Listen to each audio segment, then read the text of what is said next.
First of all, I'd like to welcome Dr. Menas from Chapman University, California. Thank you. It's indeed an honor. When you said yes, I was like blown away, to tell you the truth, you know. And after we had a little lunch together and knowing your background, I got even more excited. Well, thank you. Yeah, it was nice to see a physicist with an internal experience. That's what really got me. I haven't met anybody of that nature yet. But my basic questions are very few, only half a dozen of them. As a physicist, how do you see consciousness play a role in the quantum theory, basically?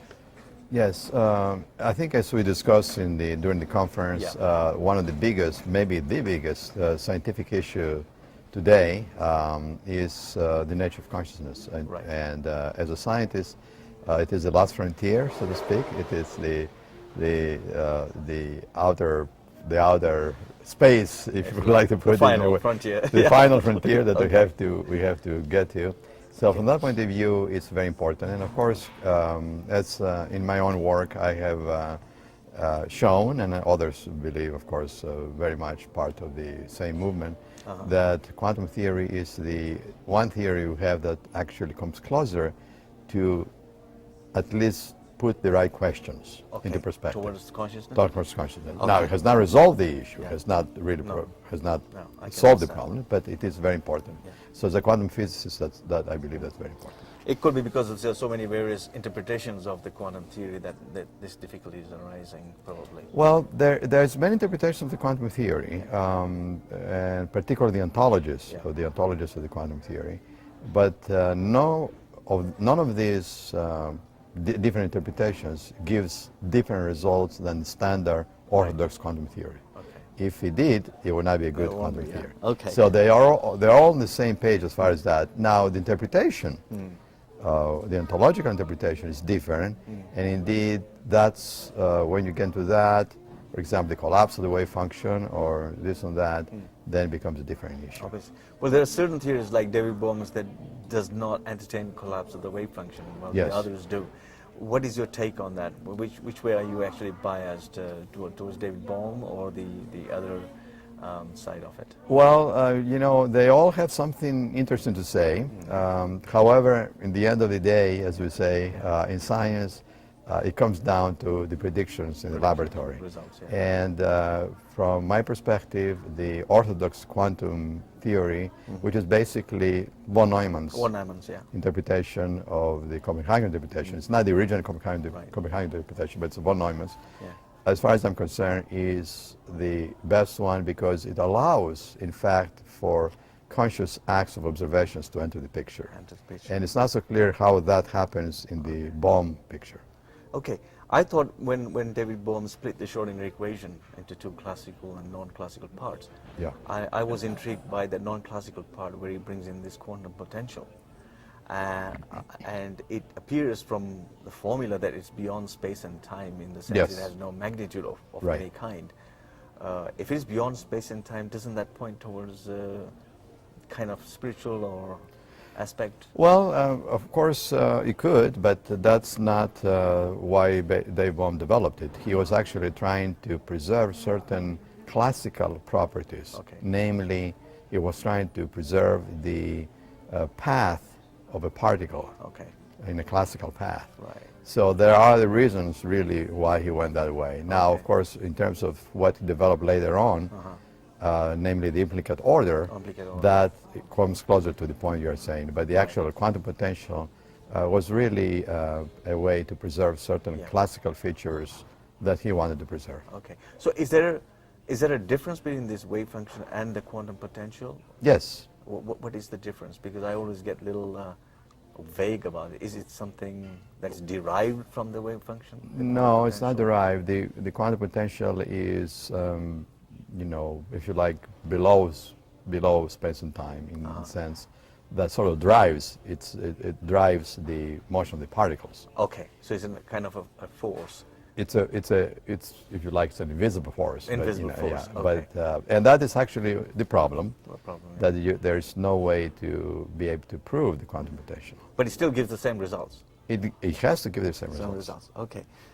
All right. And lastly, Oh, not lastly, on that subject, this concept of Kundalini, which is so, mainstream in yoga and all that, what is your take on how it probably connects, or if it is anyway related to quantum mechanics? That's a good question. Some of the Eastern philosophers will say everything is related to Kundalini and therefore quantum theory as well. Okay. But there's really two different ways of looking at the world, and we have to keep that in mind. The Kundalini is more an internal way of looking, the internal development, inner development. Right. And it has been written, of course, thousands of years in the East. Obviously, yeah. But also exists in the West. Yeah. In the Christian tradition, it's called the Holy Spirit. Holy Spirit, correct. So it's a similar idea. Okay. Now, what does it have to do with quantum theory? It's a good question. I know. Then I thought you might have some valuable comments or your own original ideas on that. The connection perhaps is made again through the consciousness, because remember that in quantum theory we're trying to open the door, as I say, to the issue of consciousness through quantum theory. Yeah. And I believe quantum theory has done that. Now, Kundalini energy, of course, is the inner energy of development. So in some ways they're related, but it's not a direct relationship at this point. Would you agree with Dr. Deepak Chopra that it is a kind of unfoldment, if you like, in stages of the consciousness? My understanding is an unfoldment of the inner worlds, if you like, the consciousness of the individual. Okay. And from states, rather. So and there is, of course, a huge amount of literature, written about it, and practices, yogic practices. Okay. So that in that sense, it plays a very important role in human condition, but it is not a scientific view from the point of view of an external object, because it's, by definition, it's internal. So, and that is actually the dichotomy between science and spirituality, as we have been talking about. It always makes me wonder how you cope with this too. There's the external and there's the internal. And we always have the internal and the external. Of course, every time we go to sleep, we go into an internal mode. Absolutely right. But in fact, how do you maintain balance with physicists like you, with external and the inner experience? Well, we scientists, we can have other interests, and there are some scientists that have artistic interests. I actually also have artistic interests, and there's nothing really wrong with having different interests and points of view. That's what makes a human being after all. Right. And do you see the East and the West ever coming closer? The East and the West separation is actually mostly in our minds. It's now one world, as we say. It's one world, and do you see the theories, the internal theories, and this merging at all? The internal theories and the external theories are merging. A lot of the development in the West is now influencing the development of India, and vice versa. Of course, a lot of the development of India, the Asian development of India, is affecting a lot of the West. So the two are coming together, and I would say, as a general message, they better come together. Otherwise, we're all in trouble.